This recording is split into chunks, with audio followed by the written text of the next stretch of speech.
I've got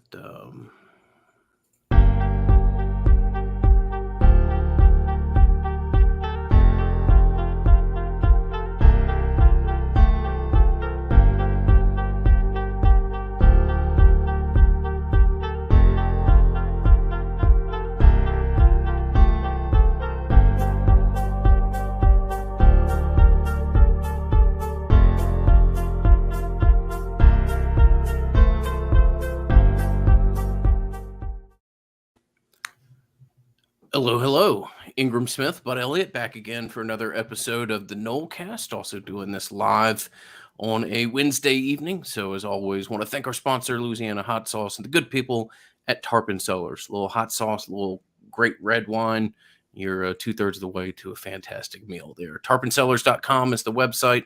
Nolecast is the coupon code for 20% off any purchase. And a big thanks to Jeremy and his team for making podcast and YouTube streams and all the other media that this podcast umbrella falls under possible. So, Bud, let's get into it tonight. Got some good recruiting updates, positive stuff on the horizon, at least in a couple places, in our opinion.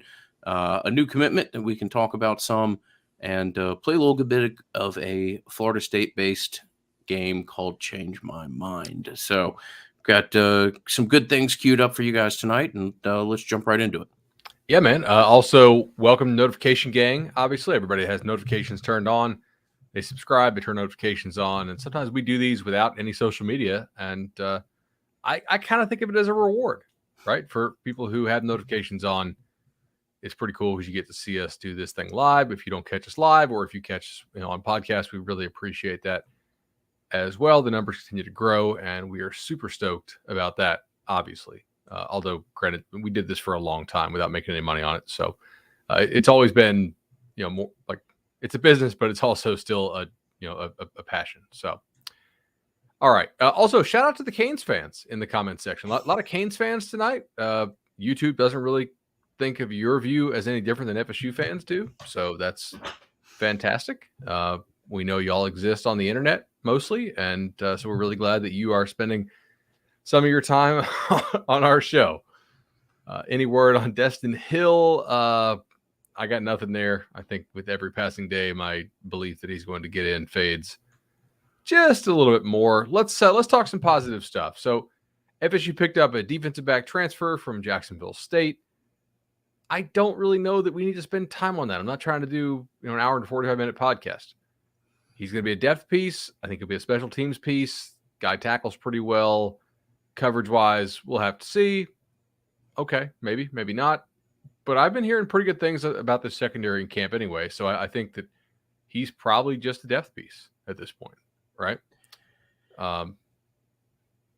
It's an interesting take. I was somewhat happy to see Auburn throw out a last-minute offer there as well for him, just if you need some kind of validation or whatever else based on other staffs. But it was good to see him get a little bit of another larger offer from more of kind of a pure football program of Florida State. But yeah, we'll see. I don't know that we'll talk about him a whole lot tonight. I don't know that we'll talk about him a whole lot in general. Hopefully he'll make some large play that we can talk about in an instant reaction podcast or something like this. But I think it's just a little bit of a, Hail Mary on a final scholarship and a, real low floor type of play. And, that's all that I really have on that. I don't think either of us is going to spend a ton of time talking on that one. All right. So they picked up Jabril Rawls, corner defensive back out of Pensacola. Long kid. FSU likes long players. I've watched his film. They obviously like his testing numbers. FSU is big on the data. Obviously, so are we at 24/7 Sports and everybody is in the industry. So they must like what he ran on the catapult. I don't know exactly what he ran, but I do know that internally they keep pretty hard data on that. He looks a little bit stiff to me, so I'm not 1 million convinced, 1 million% convinced that he's just absolutely a corner long term. But this staff does pretty much recruit guys who, for the most part, have some potential to play corner, and then if they can't play corner, they'll move them to safety. But yeah, I don't know, man. I'm not super excited about this one. I think if you got Avery Stewart, do you take this kid? Maybe, maybe not. I think the staff is pretty good with their evaluations overall. If you look at their hit rate, I think it's been decent so far as not having a whole lot of busts. Of course, not a ton of super upside players either, which is the downside of not doing a great job recruiting to this point. A lot of that's out of their control, obviously, with a transition class and a COVID year. But yeah, I think it's fine. There's some players in this class that if you wanted to be on FSU staff and argue with me that these guys are underrated, and I've had those conversations, I can buy it. So I don't always agree. This is not one that people are reaching out and saying, hey, like this kid's way underrated. So yeah, he's a top 1,000 kid. I think he's in the high 900s, if I recall correctly. Not somebody that, like, in a month, I think you're going to see bumped up to 480 or something like that, which is what you're saying. There's not some massive delta in the ranking that's about to occur based off lack of familiarity or anything else. So, yeah, it's a reach. It's, we've talked a lot. You want to see Florida State kind of realistically living in this 100 400 type range, and to have them kind of be that the neighborhood, to quote or to paraphrase the great Jim Phillips, as to where you live and where you draw from. But this is a further play. Look, is geography a massive big deal? No, but if it's an opportunity to get a good kid out of Pensacola that you think has a little bit of a higher upside, then that's great. But this one, little bit of skepticism there, but awful lot of time and a good raw athlete for Rawls to prove us wrong. They're also not a team that has a whole lot of early playing time to offer at corner, unless you're just a total stud. Look what AZ Thomas is doing. Duke Cooper has at least another year in school, right? Just by rule, he can't go to the NFL after his sophomore season. I don't think Kevin Knowles is an early entry threat. So you do have quite a few guys here that I think they're high on this roster who should be okay, but they do need to keep racking up depth. You did lose Avery Stewart to Kentucky.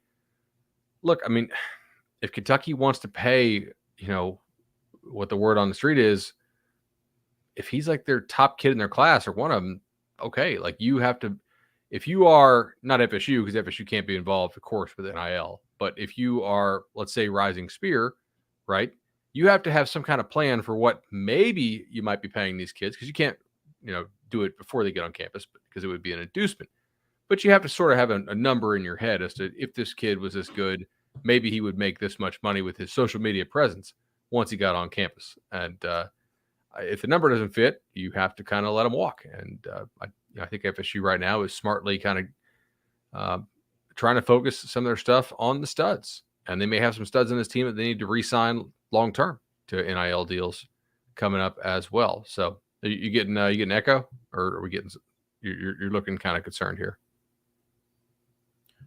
Did I mess something up? Something, our connection was very poor or something for a second there. Okay. I'm not sure exactly what occurred. I don't think it was on my end, but and not that it matters, but that was bizarre. Anyway, yeah, we said at the moment that we didn't think that it was, if you're speaking, of course, in hypotheticals, that it was worth kind of matching where Kentucky took that. NIL is going to be interesting. There's going to be opportunities for some of these schools to, grab kids that, maybe aren't quite as highly evaluated at larger institutions. I mean, if we're going to praise them at the time, I don't think we can turn around and be particularly critical of them that maybe you went and reached on a kid like this because of it. You only got so many resources to play with, and you got to use them as wisely as possible. Agreed. Okay, so somebody who I think would be wise to use some resources on, and of course, you guys can visit risingspear.com.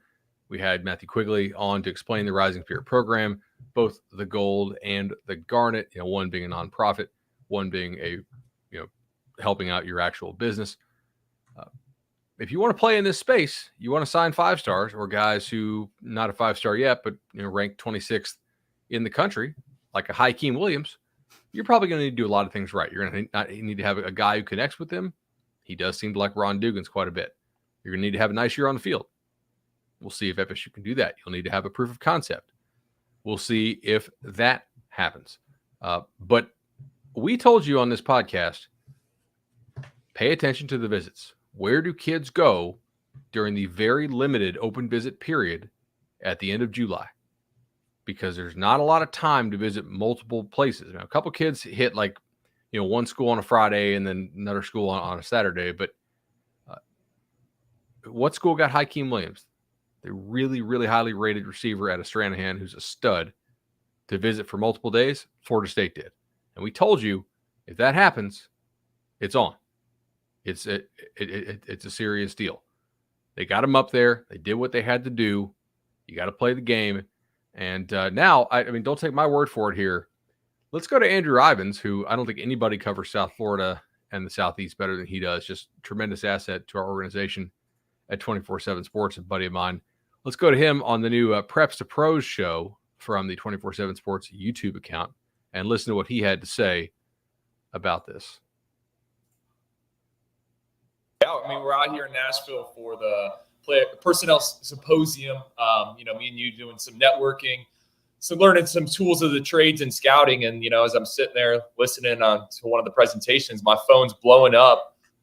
Sounds like Hakeem Williams, 5-star wide receiver. We've talked about him at length on this show over the past few months. I think on Monday we talked about his trip to Florida State.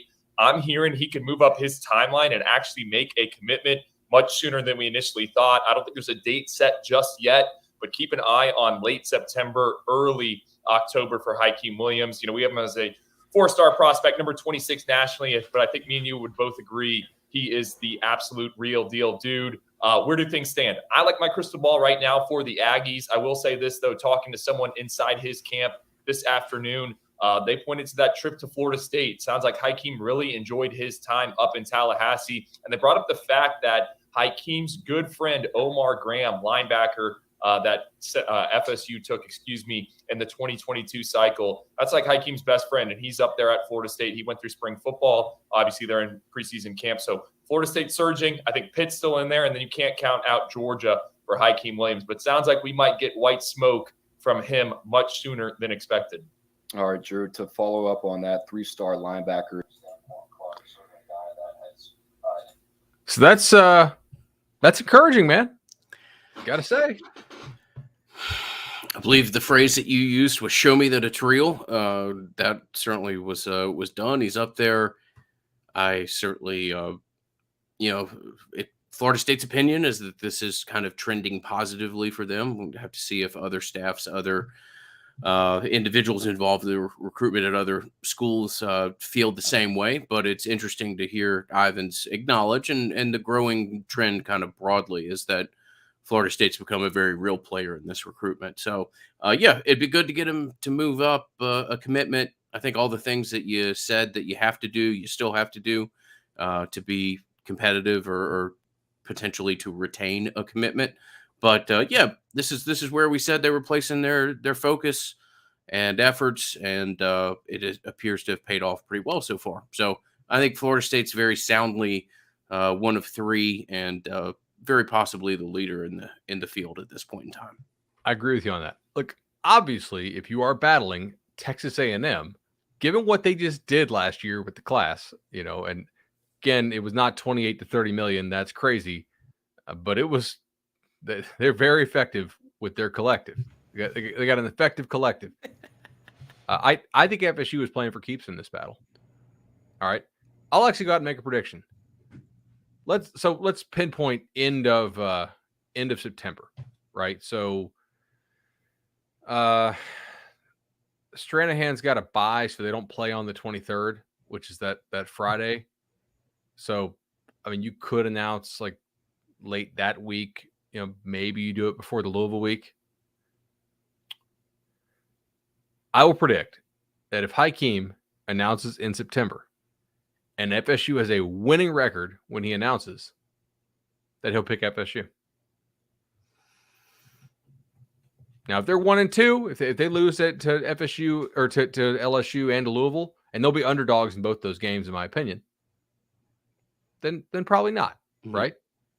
You're not really setting yourself up as a team that's taken a big enough step forward on a national stage. You're losing to albeit very talented, but still first game under new coach, LSU team or a Louisville team that I think you as a program think you're better than. And I think Louisville thinks this is going to be the best team they've had in quite some time.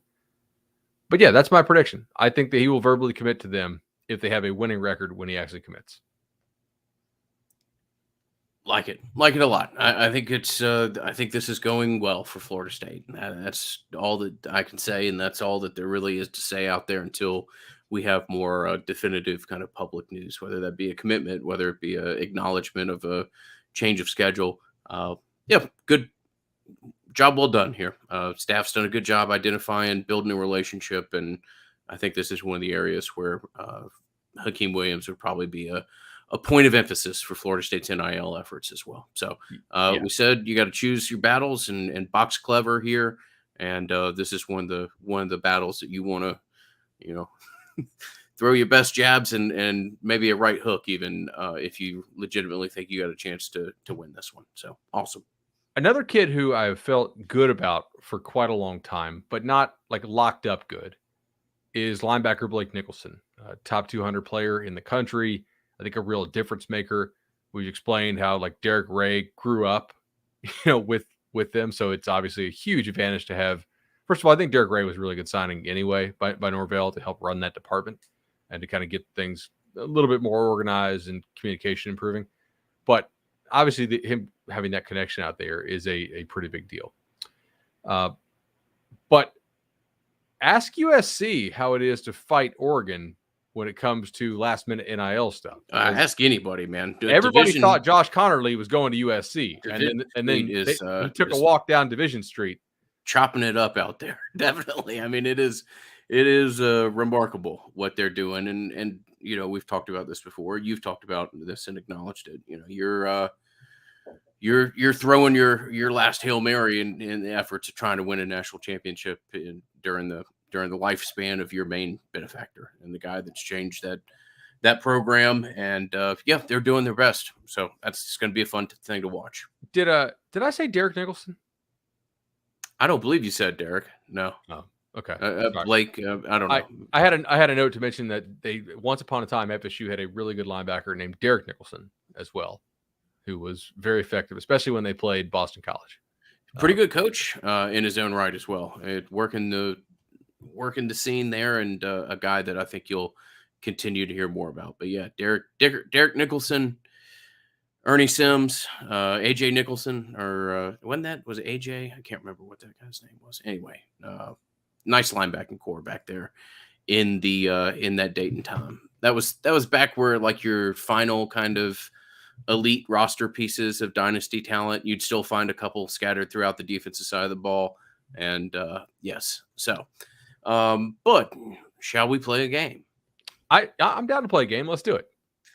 All right. So we're going to play Change My Mind. We've got a couple of different ideas that Bud and I have kind of thrown in here throughout the past couple of days. Some of these are takes of ours. Some of them are just kind of general talking points among the fan base, if you want to call as much. So I think this will be fun. I enjoy that we've been doing this as long as we have. And, this podcast certainly has its own structure and form, but we try to find something different every once in a while. And this should be a good little exercise. All right. So the first one I have picked out here is like, we hear all this narrative. Jordan Travis going to be a better passer this year, really evolving as a passer. FSU took these receivers that they're going to throw the ball much better this year. I ain't buying. I mean, not that he's not a better player. I think he probably will be a little bit better passer. I'm just thinking, hey, you got some beef up front. Let's run the heck out of Jordan Travis. Let be a run-first football team, play hard-nosed defense, make sure that you're not winning 5 or 6, make sure that you're winning 7 or 8. Change my mind. Convince me that they should throw the ball around a bunch. Because a lot of people seem to think they will, and I don't know if I can get there. Mm-hmm. The sample size isn't massive, but I do know that I think they let Jordan throw the ball more than 25 times, 4 times last year, and you won 3 of them. The loss was to Florida. I can't remember the exact teams that you played against, but there weren't any like absolute cupcakes there to totally skew that. Again, you're talking about a 4-game set. Look, Jordan's arm is better. I think Jordan's going to make significant progress, but Jordan as a throwing quarterback is not special. Jordan as a runner is one of the most dynamic athletes in the country. So you've got to try to balance using him in the most, using his strengths. And if you want to subscribe to the idea that you've got to kind of try to balance his health with the number of shots that he takes and carries and everything else. And obviously we all know the importance of Jordan Travis to this offense. So, I'm going to slightly disagree with you. I still think this offense is going to be built around, and if it's special, it will be special at times based off of defense, continual awareness of Jordan's legs and what he can do. But I don't think you're going to veer real far absent trying to nurture a guy with a sore shoulder or sore ribs or something like that and completely leave what makes Jordan special, and that is getting him out into space and turning him into a ball carrier. All right, I think that's fair. I have one that I think we both were somewhat on in the spring. The comment section is calling you out more for this one than me, but I can't let you take all of this. But I will throw it to you. So Trey Benson is a sketchy take. Oh, yeah, absolutely, man. Yeah, so I had concerns about Trey Benson, and we both did. We both acknowledged him.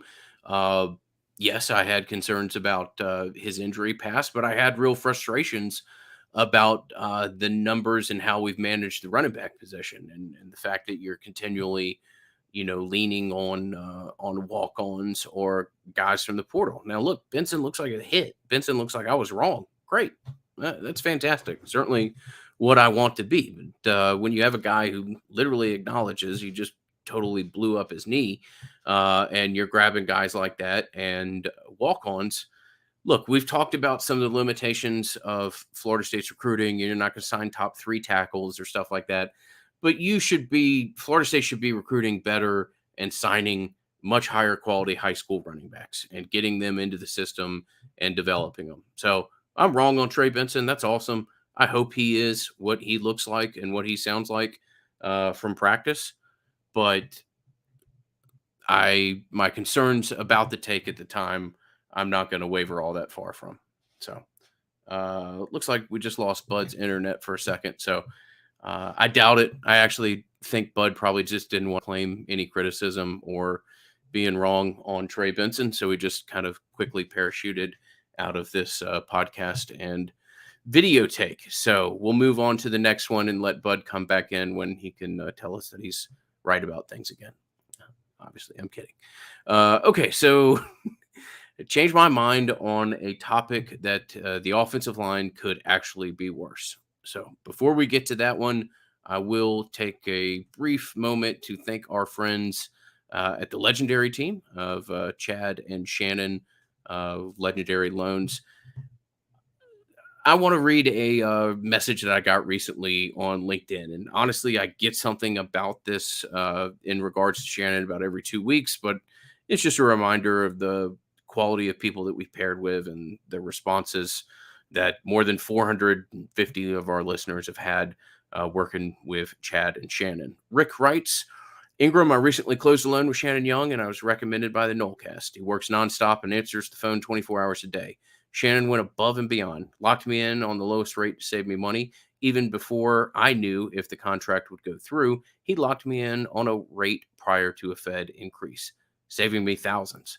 He was being proactive, and he knows his business and thought the rate may increase. He explained this every step of the way. He still notifies me with helpful hints, which I appreciate.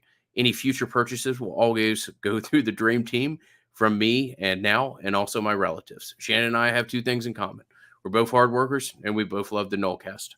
So, Rick, I really appreciate it. Thanks for your kind words about the product that Bud and I do. And thank you so much for supporting the Nolecast and working with literally the best guy in the industry. So there's just yet another testimonial on Shannon. Like I said, Bud, I get one of those about every 2 weeks. It's ridiculous. Candidly, I've shared this before. When Bud and I first thought about doing this, I was slightly hesitant only because, look, if you go to the grocery store and you buy a bottle of hot sauce and you don't love Louisiana hot sauce, which Bud and I certainly do, I'll Venmo you $2. Okay, that's not a big deal. Everybody's life's going to go on. Working in mortgages and people's biggest purchases of their life. I wanted to make sure that we had a great partner, and Lord, don't we ever, bud? We definitely do. Hey, Agram, I do have a question for you here. So the chat wants to know what number will it take Trey Benson rushing for you to wear a Trey Benson jersey? I feel like all right, I'll wear a Trey Benson jersey tomorrow. I don't. It's like, Lord, I don't have anything wrong with Trey Benson. I hope he runs for 300 yards in the LSU game. All right, I will wear a jersey that says I was wrong about Trey Benson on the back. Will you put that jersey where the blue jersey is in your background now? Absolutely, yes. All right, for a year. Okay, I'm not promising for 22 years from now when we're old and can't hear each other that I'm gonna have a Trey Benson jersey over my shoulder, but it will be prominently displayed with absolute excitement about being wrong on a kid. All right. So last year, only 7 guys ran for 600 yards in conference play in the ACC. What do you think? What number would get you to buy a jersey and put it in the frame? Like 700 yards in 8 conference games, 600 yards. I thought we had 1,000 for the season, but 1,000 for the season. Okay, if we're doing purely conference games, we could do that too. 1,000 for the season is that might be doable, man.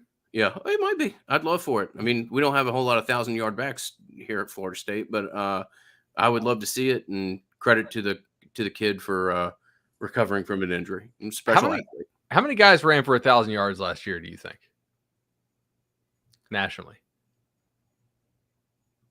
I do not know. In the high teens? 53. You 53? Might be buying a jersey, buddy. Wow. Okay. Cool. Awesome. Absent, like you realize Florida State's. I know you realize this, but Florida State's 1,000-yard rushers are literally like work done. Dalvin Cook, Cam Akers. It's not. Yeah. Now maybe I'm extrapolating a lot just based off offenses that aren't reflective of this one at all, but this is not an institution that cranks out 1,000-yard rushers. So, hey, let's hope I'm wrong. And Greg Allen too, 1983. Okay, well, yeah, I was, but yeah, absolutely. I was not born, but I was depending on the time. I came around on 421, bud. Would have been a 420 baby, but I put my mom into 26 hours of labor. So, just living. So you make sure to give her a card on some flowers on Mother's Day for sure. All right, so the chat is keeping the receipts. When I was doing little router maintenance, what did we get to the next one? The offensive line could be worse. Started to the offensive line. I claim that you actually didn't have a problem. You just didn't want to admit to being wrong on Benson, so you popped out of the pod real quickly. had technical difficulties. All right. And then we talked about legendary. So I'm going to be wrong about this, I think. Right? Like my thought here is generally, I was concerned because like Darius Washington, obviously not back to full strength. There's no way he would be given the date of his injury. And that means it's yet another offseason that he was not able to do, a focus on football-related things, right? I didn't like what we saw out of Caden Lyles in the spring, so that gives me some concern. And you already had other guys on this list who have had injury stuff in the past. So I still think I'm probably wrong about this because let's say Lyles doesn't really play much better than he did in spring. Is that actually still an upgrade over what we saw at Demori Smith last year? I think it probably is. Demori Smith also, got some of his digestive issues fixed and has put on a good bit of weight, which is a really, really big factor. So it's hard for me to think they're worse at center. The other thing I was thinking about here is some of these guys that played offensive line last year and how I do think the quality of the backups they've brought in is most likely better than what they had last year. So I think I'm going to amend my take. I probably need to.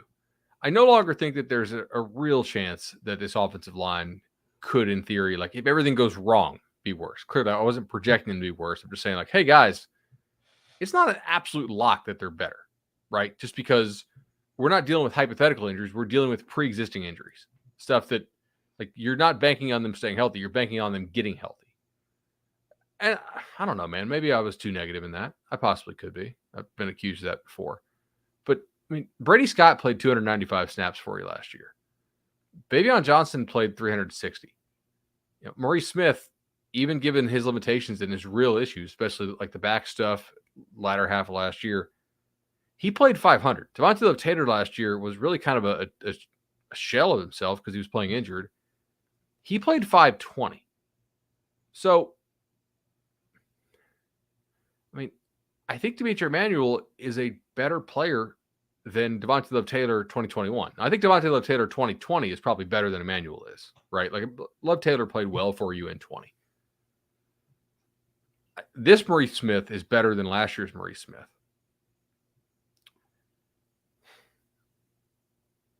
I think Bless Harris is probably better than an injured Darius Washington at times last year. I think. I mean, I don't know that for sure. We have to see him play FBS competition. The kid you pulled from South Carolina is probably better than Brady Scott, right? Now, granted, like he had some really, really bad games. So it's sort of, it's in there for him to just play terribly. But just pure size tells me, and like the fact that he came into camp relatively in shape is encouraging. I feel like the odds of this offensive line is actually worse than last year's, or is pretty slim. I guess my concern is now going to move to, is the upside really that much better, given that some of the guys that have higher upside are the dudes who are trying to fight their way back from injury, right? Like if you're going to take a massive leap on the offensive line, part of that leap is replacing those backups with just better backups so that you don't have the absolute zeros in there. The other part is actually taking real steps and having guys who are good. I don't know if that happens because Darius missed another offseason. Because Lyles, maybe he can't get back to what he was at one point at Wisconsin. You know what I'm saying? But I think my mind has been changed. Like you've convinced me in our texting that like this is going to be a better offensive line. You're absolutely correct on this. I think you've had some nice guys emerge too. I think Estes is going to be a quality backup. You've always been an Estes guy. Yeah, Estes guy. I like that. And Schrader, I've always been concerned that injury set him off for a year, and I think that's right. But I think ultimately he'll be a significant help on the interior as well. So I think you are going to be better. I think your points about where the ceiling is are valid, but you'd have to have a cataclysmic series of injuries, in my opinion, for this to be a worse offensive line at this point. So let's hope that's not something we encounter. Yeah. All right. Something I've been pretty consistent in, and I just because I talked to a guy who coached him, so I felt like I had a pretty good read on this one. But Deuce Spann is a long-term project.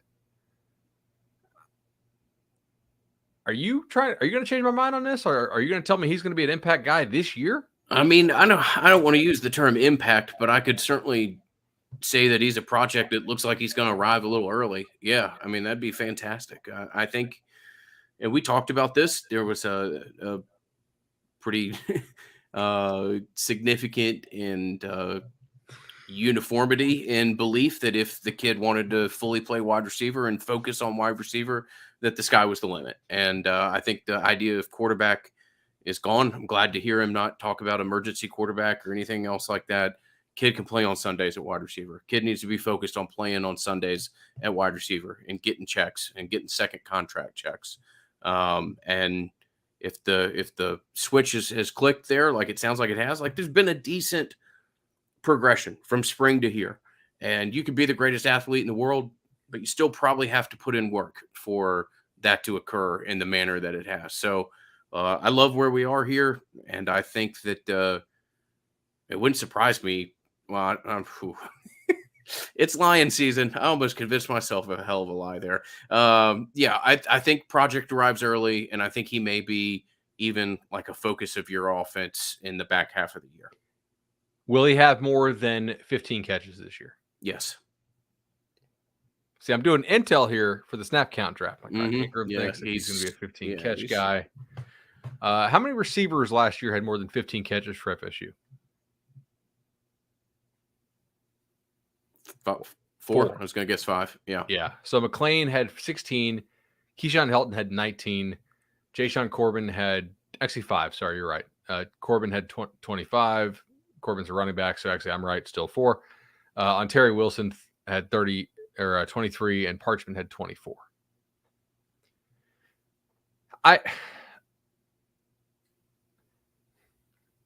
It's hard for me to think that he's going to have a major impact, but at the same time, if you look at what Norvell did at Memphis, I mean, hell, they're lining up Douglas on the outside to run go routes.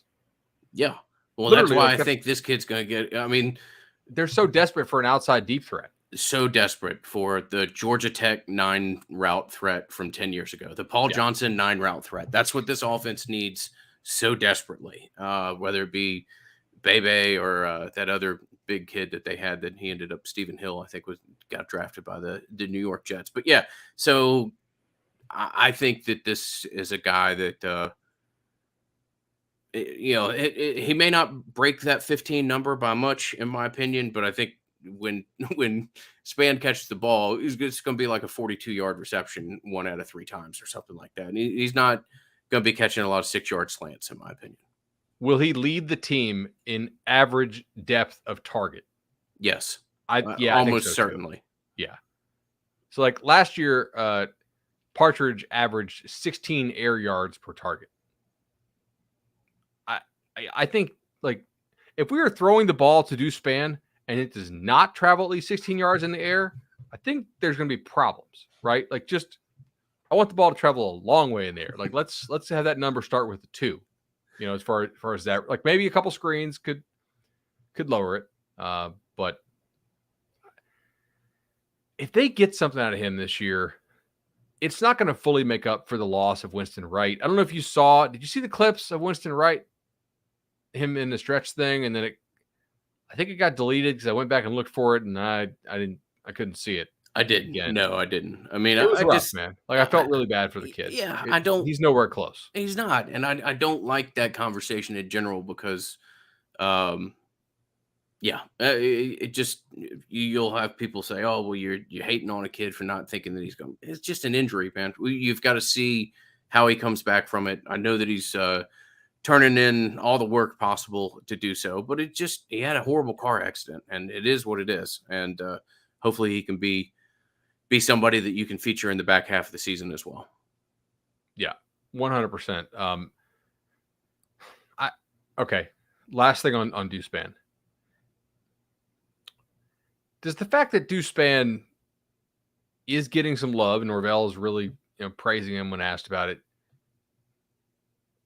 is that any indication that the rest of the receiver room is not that good? Mm-hmm.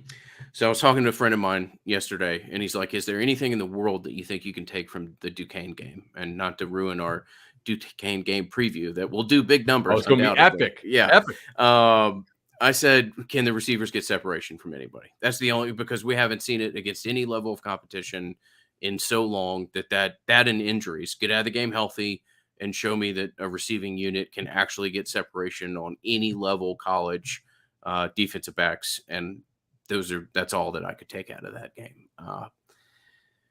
Look, I don't know, man. We got hit with the Travis J syndrome last fall because those guys were just so much better than a bad wide receiver unit that you ended up grossly overestimating what you had.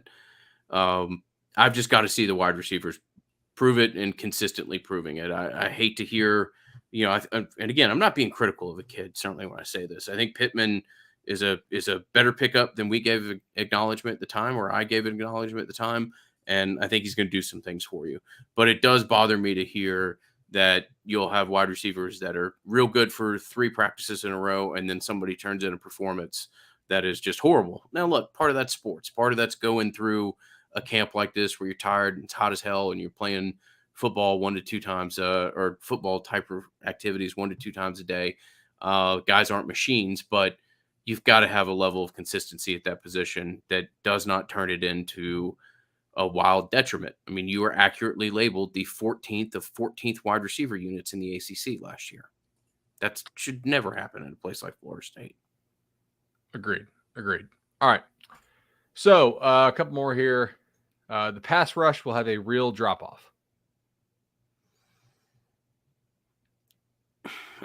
Real is a tough term, but yeah, I mean, it's going to have a drop off. Jermaine was the 11th overall pick, or whatever he went to the Jets as. I can't remember. Maybe he went a little later than that. But look, go watch the Miami game. Go watch what Jermaine does to that kid, and it just acknowledge that that's a guy that we were just wildly fortunate to have. I'm real high on the defensive ends. I think Verse is going to be fun to watch. I think Briggs is a all conference. I think he's a second or third team end at the end of the year, bud. I really think a lot of Briggs, but Jermaine was Jermaine, man. Let's be honest with ourselves about what we're trying to replace, and realize that you could have 3 guys. And I think the kid out of Tucker that I've always been fond of and has gotten incrementally better in McClendon, but yeah, you ain't replacing a first round pick and not having a drop off. Not this program, not at this point in this program's kind of development arc. No. I agree. I think this defense actually can be better than it was last year, but it will have to work around having a less effective, reliable pass rush from the front 4. They will have to blitz more.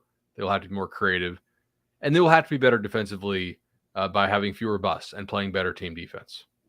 But like, there's no Jermaine Johnson or anybody close on this roster right now. I agree. Yeah. Guy turned in video game type efforts against Clemson and Miami. I mean, stuff that you do in a career mode or something like that. Just insane. So, do you remember in video games when they had like no offsides, so you literally couldn't jump off sides, and your guy would be running full speed, just sprint against an invisible wall? Yes, I do. And then so you'd be full speed at the time of the snap, which is pretty cool, right? I do. Yes, I do remember that. Leonard Warner could be the key, by the way, to the according to Ryan McGuire here in the chat. He mentions Leonard Warner is still there. Yep, that is correct. He is. Is he going to be a doctor? Like, are we going to call him Dr. Warner? He's been around for so long. He's got to have a PhD or close to it, right? He's got to leave with a couple titles next to his name, certainly. Yeah, good kid by all accounts, hard worker, local Atlanta kid here, or Metro kid. But yeah, that was a funny sense of humor from both of you guys on that one. All right, so the last one that I had here, Renardo Green will be FSU's other corner.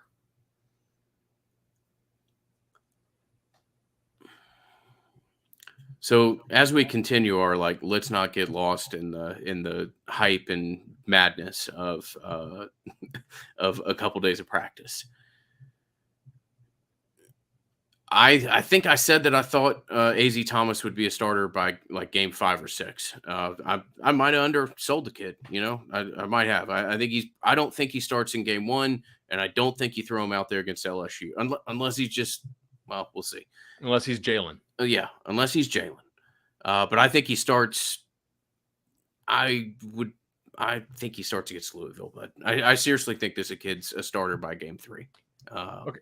Hey, throwback question here. I was at a meeting the other night, and I ran into a guy who was on Jimbo's staff for that 13 team, and we were talking, and I couldn't remember the kid's name other than his last name. I think it was Hunter.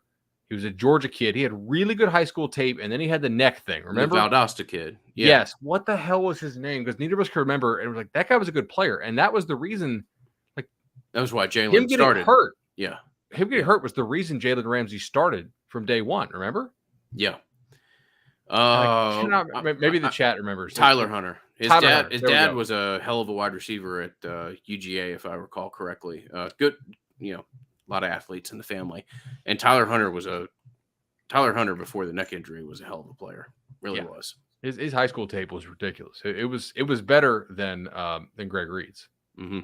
Well, different. On defense, it was better. Greg Reed As a carrying the punt ball, returner, and as a running back in that wing tee or whatever Lowndes ran at the time, Greg was just sweep left, sweep right with 2 lead blockers. I mean, this guy. Think about Greg Reed just returning punts, but at that being your offense.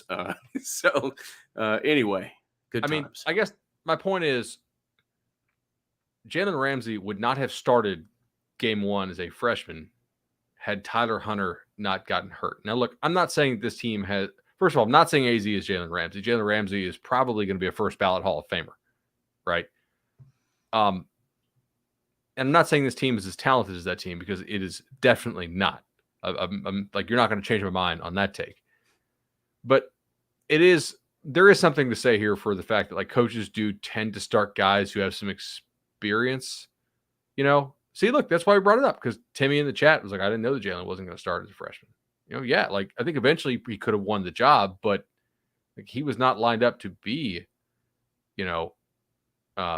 their starting safety. Remember, he was a backup corner, and Jalen actually played safety as a freshman because Tyler got hurt in the opening game, which was, I think, was that the year they played? Was it Nevada, or did they play Idaho? Idaho was later that year, right? That was the I forgot. Yeah, they played Nevada, but when Nevada game 2, wasn't Pitt game 1 of that year? Yeah, but didn't Jalen play in game 1? Yeah, he did. He had an interception in game 1. I'm trying to remember who got hurt in game 1 that he played, or was somebody suspended? Because didn't DeMarcus Walker play in that game too? Because somebody was suspended. That I'm not sure about. Yeah, I'm trying to remember. It's a long. God, it's almost 10 years ago. But yeah, look, it wouldn't shock me if.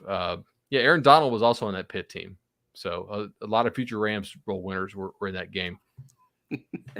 I just don't think you keep this kid off the field if he can be assignment sound at all. Mm-hmm. Also, like among guys that I think internally they were like, will this kid transfer? Right? Is he here long term? Jones is not having a terrible camp. Now, that is very much a show me, not tell me thing. Right? Like I want to see that in games before I believe any of that 100%. 100%. But there are some guys on this team who in prior years would have said it the same thing. Like Hakeem Dent, who was constantly hurt and didn't play to his full potential. And then last year when he finally got healthy, he played pretty damn well. Well enough that SEC teams were trying to buy him away. So, like that's. I think they may have more pieces here than just AZ to fight Renardo for that spot.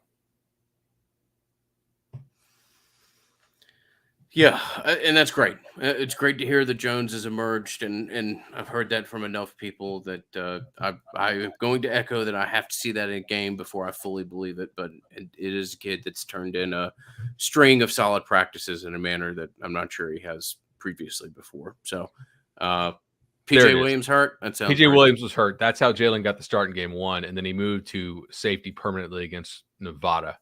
Yeah. Idaho was the team they scored like 80 against, and that was wasn't that Petrino's brother coaching that team? That sounds right. I remember that was the game. Like they had all the locusts that would not get off the glass in the press box. I was like, this is ridiculous. I can't. I might as well go home. First of all, Idaho is not slowing down. Like they're still trying to throw the ball when they're down 70. I'm like, please just run the damn ball in the game. Like we call this a gentleman's agreement. Like we're not going to try to blitz you. You're not going to try to keep scoring. We don't need a 5-hour game against Idaho. This is ridiculous. Like take your check and go home. And yeah.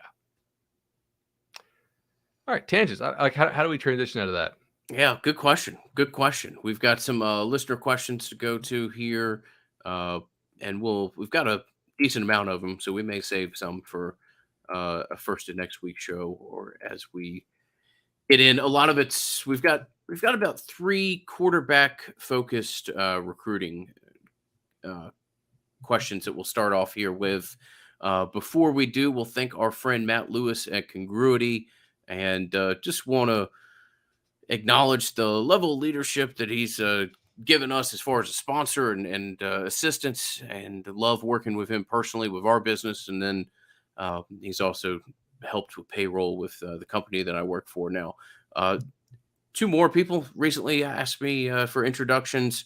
One was on LinkedIn, really promising. I hope ultimately both of them work out for people. But I'm more than happy to serve as a third party and brief introduction for you and Matt if you have an interest, whether it be HR, payroll, anything out there that you think a third party can help you achieve a more optimized, more functional, fully functional business. Reach out to me, reach out to Matt. I'd love to put you in touch, but it's congruityhr.com is the website. And you can either email us or reach out to me on LinkedIn if you're interested in a third-party introduction. But thanks to Matt and Congruity. All right, let's just listen to questions. I feel like this is I don't know. I like the concept for tonight's show. I hope the listeners liked it okay. And then after this, we're going to jump into our season preview mode, which, because they play a game. Yeah, it's coming. Pretty soon, man. Coming quick.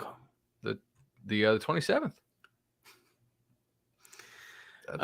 First question here comes from Michael, and he says, Bud and Ingram, where would Jeff Sims as a recruit sit in this year's quarterback class? Would he be more highly rated than Chris Parson, worse than Glenn? As another historical reference, Sam Powell. But if Jeff Sims was a 2023 quarterback recruit, where do you think he would fall in the rankings? Yeah, I think I like Jeff more than I like Chris Parson. With Brock Glenn, you can see, I think the throwing ability potential is higher than what Jeff had, probably. But Brock also has a low floor. He has, quite a bit of development to do, which, of course, is why I said on the last show, before he committed to Ohio State, but we all knew what was going to happen once Ohio State gave him the green light. Like, I don't blame the kid for going there. If you're FSU, you'd be like, hey, we're still open if you want to come here this year, but also we'll see you in 2 years, right? Because of the quality of player Ohio State is signing. Like, think about the NIL stuff and think about what Ohio State is doing with the next kid in that class. There's some messages and sort of reading the room that could happen there if you want to realize where you're likely to play at. But I can't blame Brock Glenn for going there. I think he has a higher upside throwing the ball than Jeff did. Sam Howell was very productive. Very productive in high school. He was a good prospect. He also did not turn out to be a first rounder. Everybody projected him to be after his sophomore year at North Carolina. Where did he go? Fourth round? Yeah, I think he was a third or fourth round pick. Round 5. Nope. So, I mean, look, the size concerns there were legitimate. I think that's something that we, discussed at the time, right?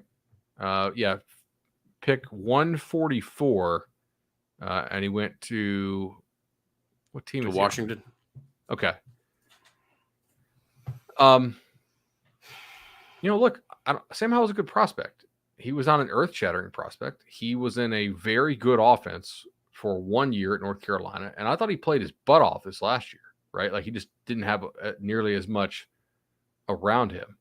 But no, a lot of draft guys. This is another thing, by the way. Don't pay a damn bit of attention to these mock drafts early in the year. These are largely trash. There's a couple out there, actually. There's a guy on ESPN named Jordan Reed, who I think does a really solid job.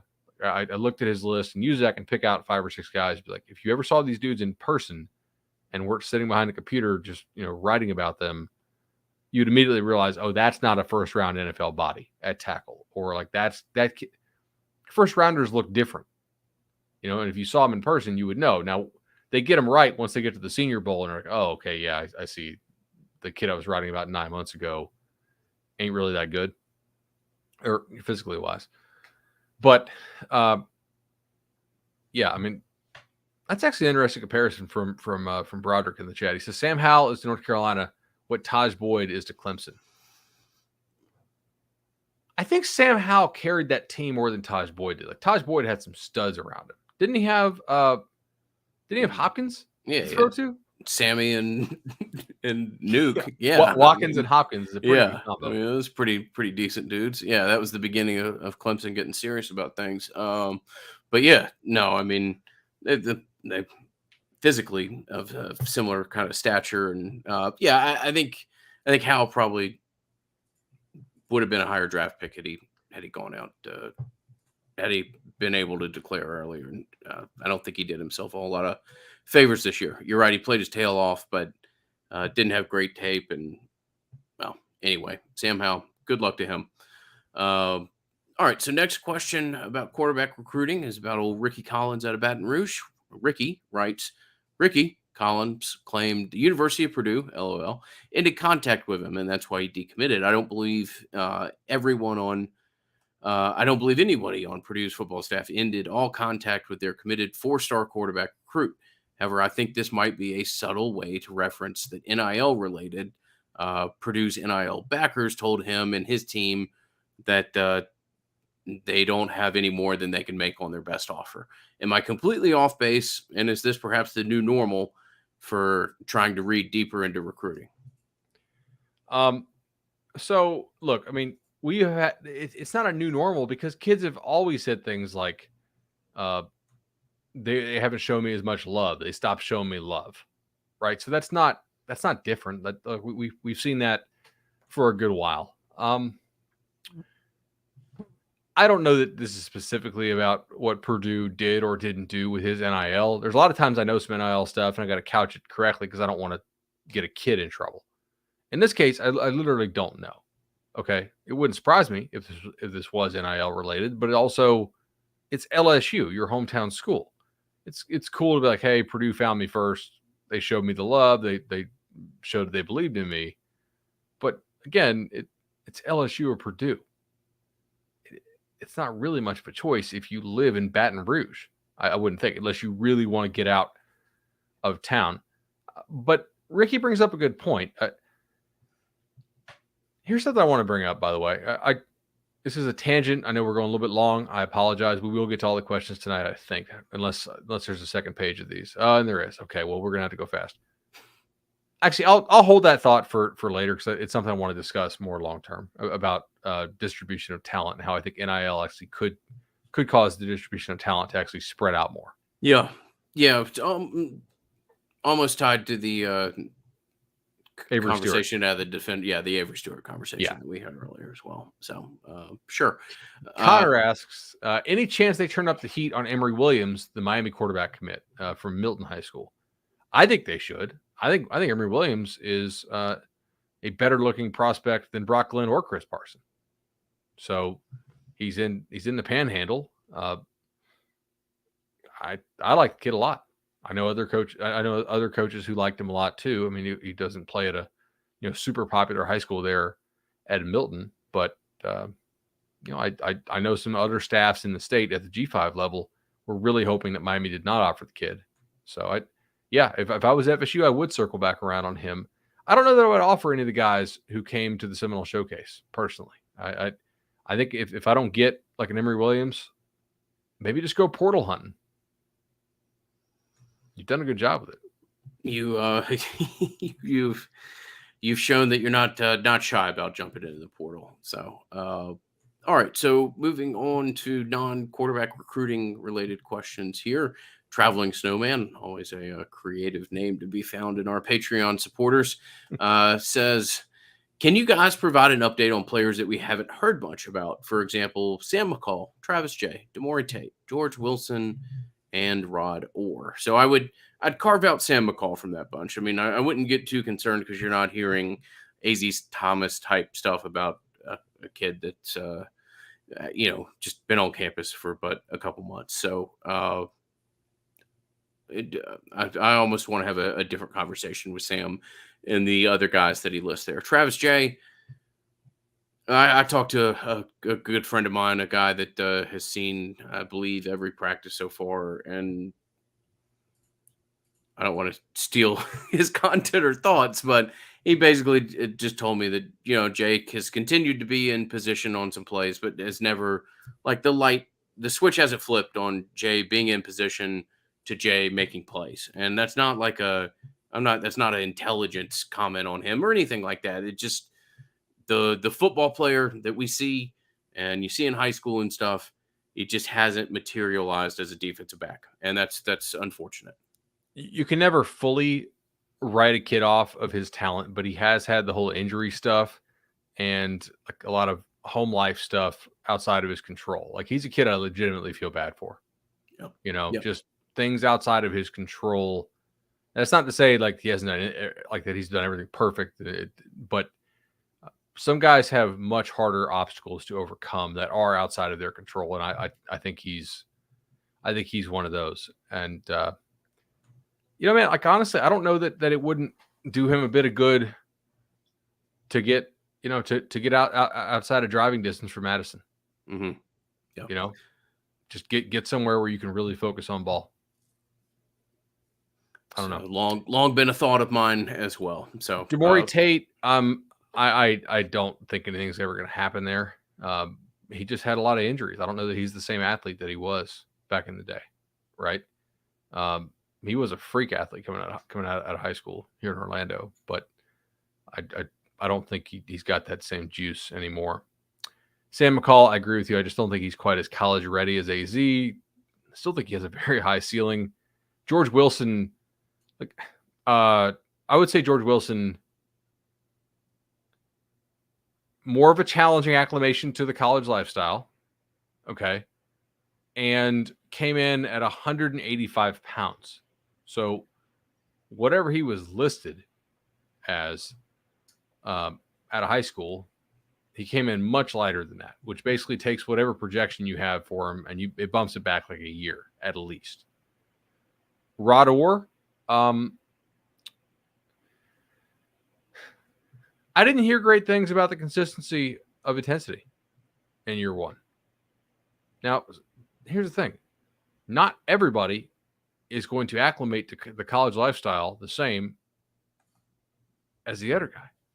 Some guys are going to take a little while longer to acclimate than others will. So you can't write off Rod Orr, right? You can't write off George Wilson.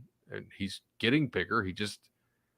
George Wilson's probably a guy who's more like if he stays on the roster, maybe he gives you something redshirt junior, redshirt senior, right?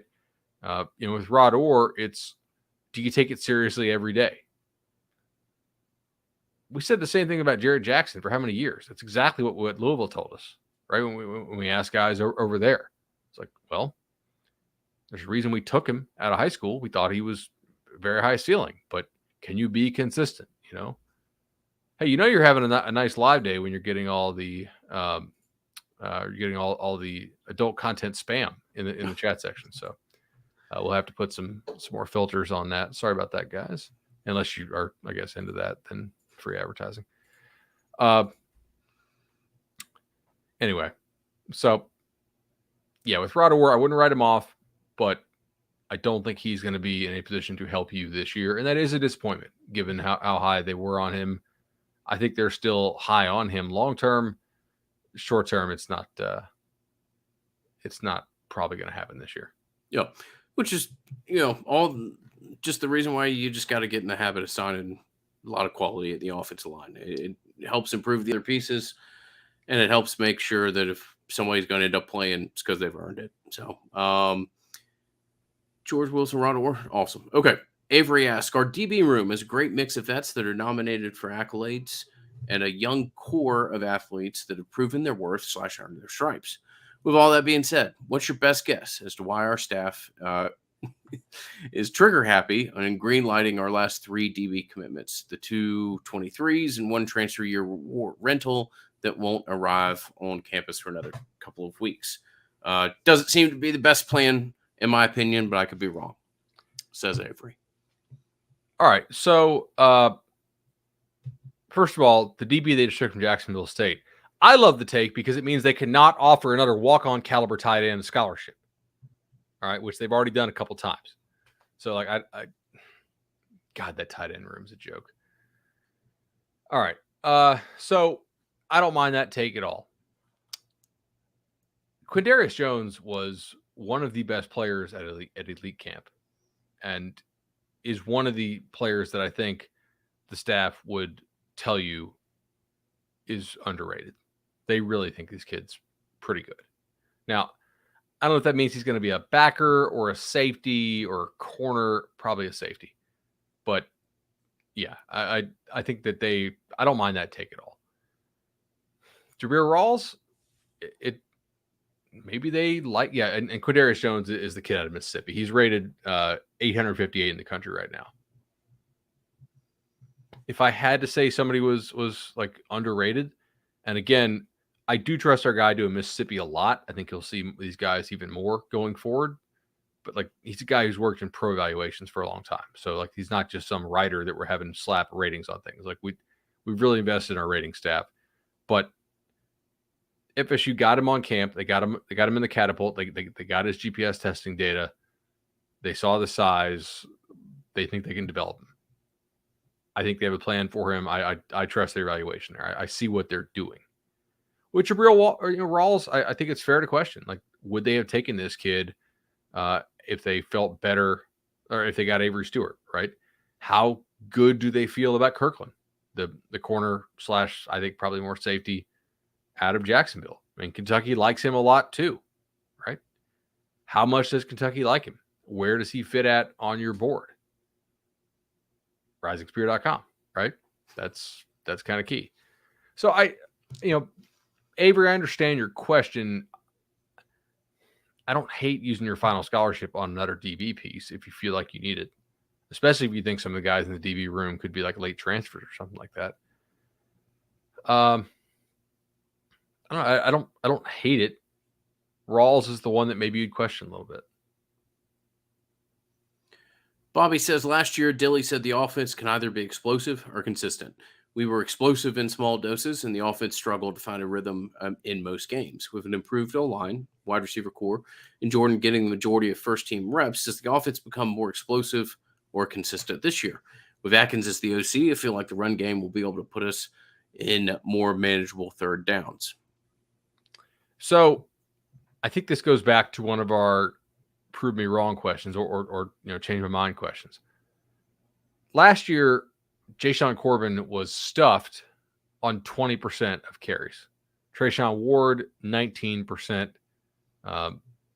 Mackenzie Milton, 35%. That feels like a lot. DJ Williams, 30%. Well, he was our preferred choice on many a QB sneak, bud. So I think that's probably where that stat comes from. Yeah, I need to filter out QB. Or should I filter out QB sneaks? However, I wouldn't. No, the faith was there. That's true. Jordan Travis, however, only 13%. So good things often happen. I think FSU will do a couple things better this year. I think they will have their stuff rate reduced overall. I do. I think that's a fair expectation. Last year, they were 82nd nationally in stuff rate allowed. That feels almost low. Okay. They were 130th in the country in short yardage success rate. So that is 1 to 2 yards needed to pick up a first down or touchdown. Ingram, I have a prediction. I do not think they will go backwards. They will definitely not be worse, because you could go worse, by the way. There's 131 teams this year because James Madison has joined the Sun Belt. But I don't think you're going to go backwards. They were extremely explosive rushing the football last year. Their passing game was an absolute joke. I mean, they were one of the worst passing teams in the country. I think they will stay ahead of the chains a little bit better this year, because I think the run game will have fewer negative plays. So to answer Robbie's question, yeah, I'm not in love with this receiving core. I think that Winston Wright was the guy that, if they had Winston Wright healthy, I might say this is an 8-win team. And they could still get to 8 wins. We don't know. Like I said the other night, they could go 3-9. They could go 10-2. There's a huge potential variance here. But I do think the offensive line should get more push in a lot of situations. And it should set up a little bit better, manageable third down. So to give you guys some other stats here. FSU was 121st in average third down distance faced. that's to Kenny's point. Kenny was correct about this. They had to try to hit their explosive plays on early downs with play action and tricking people, right? They didn't, in passing downs, they were not particularly good at actually passing the ball and dropping back and doing it. Now, they did trick some people at times, but yeah, I think they will be better on a down-to-down basis this year. Final question comes from Sean. Sean says, what game on the schedule do you believe would have the largest consequence or be the biggest swing game? Would winning a game like LSU or NC State have a boost that's bigger than just a +1 in the win column? LSU to me is the big one. The games early in the season matter more than the games late in the season when it comes to recruiting.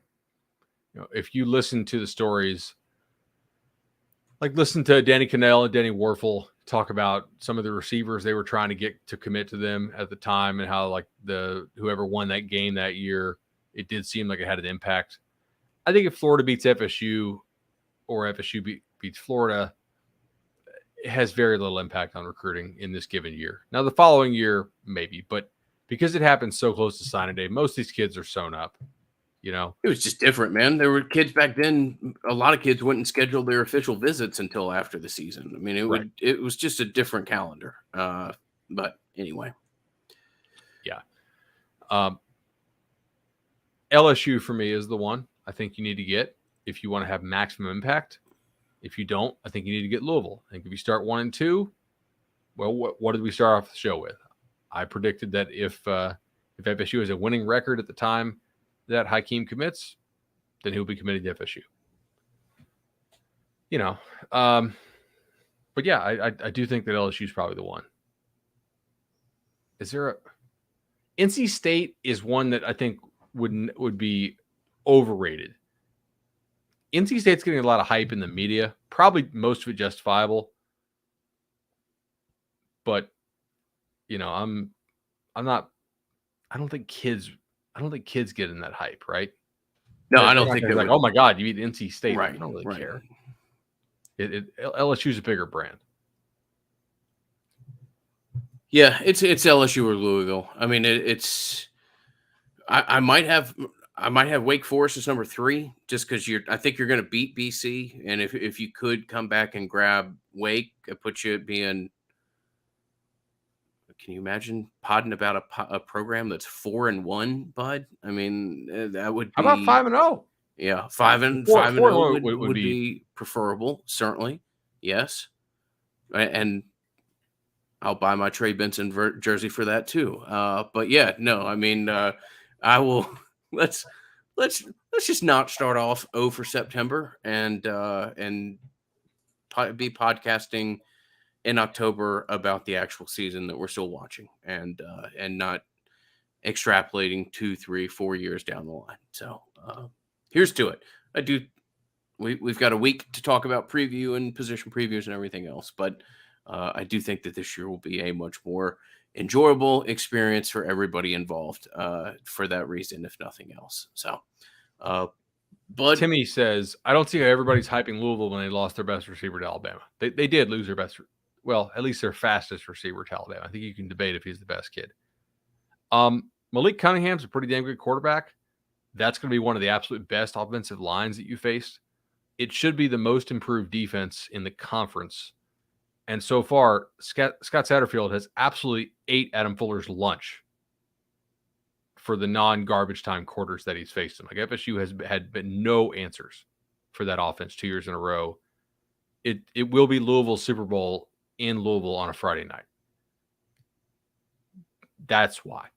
Like it's all the pressure on the world on Adam Fuller to figure out a way to get stops, because up until the point where you hit garbage time, they have absolutely no answers for this offense so far. Like people can be like, oh, they had answers in the second half. And I'm like, okay, I'm not fighting this fight every week. I think Louisville just kind of shut it down. But yeah, like so far they have totally torched you as a defensive staff 2 years in a row. So that's why like you have to take Louisville seriously. Yeah. Right. Like in the comment section, you're pointing out Cunningham ran for 1,000 and threw for almost 4,000. He's not bad. Scott Satterfield's a pretty good coach. Like he coached App State when they were winning the Sun Belt quite often. Like that's not a super hard league, but Napier got the Florida job off doing that. So at Louisville. Yeah. We'll see, man. This year's going to be a whole lot of fun. The fact that I think you've got a decent unit that you'll get off to some kind of start, and if you grab 2 of the first 3, that would be preferred. Interesting, that game that they play against UCF the week before. That's just an oddly scheduled week 2 game there. Very. They also play. They got a weird other one too, man. Let me see if I can find this. Not as weird as Georgia Tech, and not as weird as Arkansas. Did you see what Arkansas has? I know I'm bouncing all over the place here. So as I pull up Louisville's schedule, Arkansas has a random October road game at BYU. Yeah. So Louisville's got the UCF, USF, and JMU. The previously James Madison's against its second Nolecast reference today. But that is an interesting. That's what Louisville has? Am I looking at the wrong? Yeah, I think that might be last year's. I have them at Syracuse, at UCF, host FSU. Yeah, I'm just saying they're out of conferences. South Florida, JMU, and UCF. USF. Yes. Okay. Correct. Okay. Sorry. Yeah. Hey, man, we've been together for 10 years, and we still make mistakes. So interesting point here. I think Schrader's a pretty good runner for Syracuse, right, at the quarterback position, and Syracuse has a very good back in Sean Tucker. UCF might be starting John Rice Plumlee, who FSU fans probably remember was recruited back in the Kendall Briles days, and he went to Ole Miss. He played quarterback for 1 year under Ole Miss in one of the more ridiculous live betting games I can ever recall, the Ole Miss LSU game of 2019, when at one point they were hanging Ole Miss plus 49. I was like, okay, that's you got to take that. However, that was under Rich Rod running that offense, I believe. And once Lane got in there, they moved the kid back to receiver. Kid wants to play quarterback. He transferred to UCF. I guess my point here is FSU is going to have about 8 quarters of very mobile quarterbacks against this Louisville defense to see what this Louisville defense will do with them.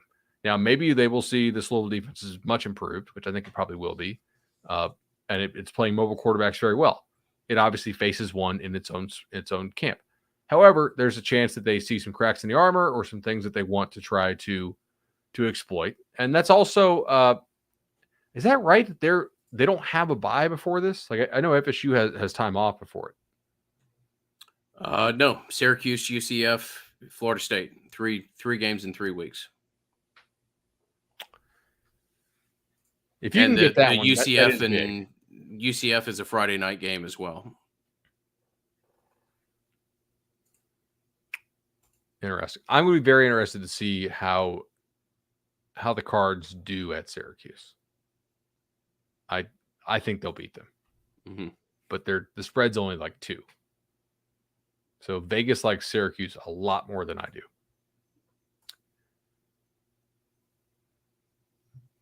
All right, man. Unless there's anything else out there, I think this has been a good 75 minutes or so here that we've turned in. Gosh, that's too many. Oh, always enjoyable. Always enjoyable. So thank you to our sponsors. Thank you to supporters of the podcast, whether they be Patreon or the people that we've had join us in the chat tonight. Very much appreciated and help push the show forward. We will be back with something here for you. One more show, and then I think we'll fall into our preview series, or maybe the preview series is what is next. But as always, thanks for the support. We've officially made our way through summer and are into talking about guys wearing pads, which is pretty cool. So until next time, for Bud, myself, everybody else, we'll talk to you next week. See you, buddy.